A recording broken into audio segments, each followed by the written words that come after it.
Nothing was done by people on the floor. Errors were made, things were done that shouldn't have been, but not by any current employees.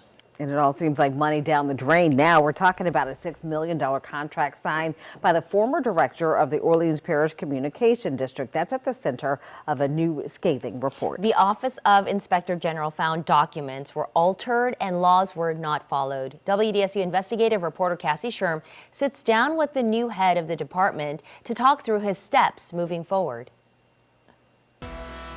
The allegation is former director Tyrell Morris changed documents to get a contract. This is uncovered after Morris was indicted for altering public documents given to WDSU to cover up a car crash in his government-issued vehicle. It's a move the new OPCD director says will not happen again. We're looking to the future.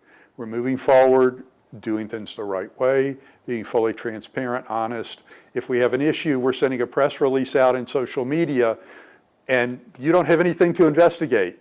You know, this is the first time I've talked to you in close to a year. Yes. And no offense, but I'm perfectly happy with that. Carl Fassold has been the New Orleans Parish Communications Director since July, when the former director Tyrell Morris stepped down after a WDSU investigation. It's all going very well. We are almost at full staffing, which is something almost unheard of in our industry. And we are hitting the call answer time recommendations for the last 3 months. Fassold is opening up about the latest report to come from the Office of Inspector General on the failed $6 million contract called Hexagon. So we worked through the project with them. We had a number of meetings going through things. They actually uncovered a lot of information that I wasn't aware of that is in the report, and some of it was kind of shocking to me. Hexagon is a cloud-based record management system meant to replace about 20 NOPD record systems, combining them into a single program for everyday tasks like filling out field interview cards, evidence tracking, and case management.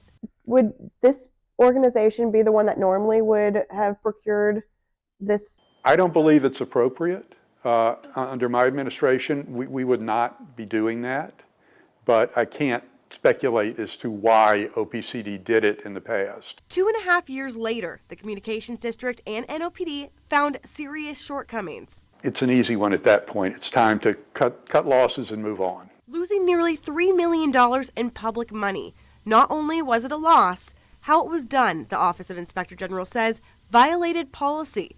The IG also alleging the former director altered an original board resolution to obtain financing from the bank. Did you find it concerning that policies were possibly altered? Of course.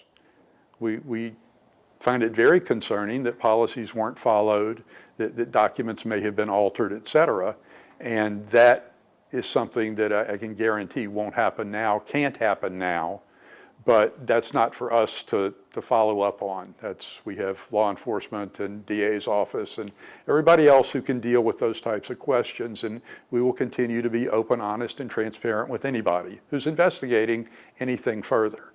In order to make sure that doesn't happen again, OPCD is changing its policies as well as putting mechanisms in place to put more checks and balances. Reporting here in studio, I'm Cassie Sherm. Back to you.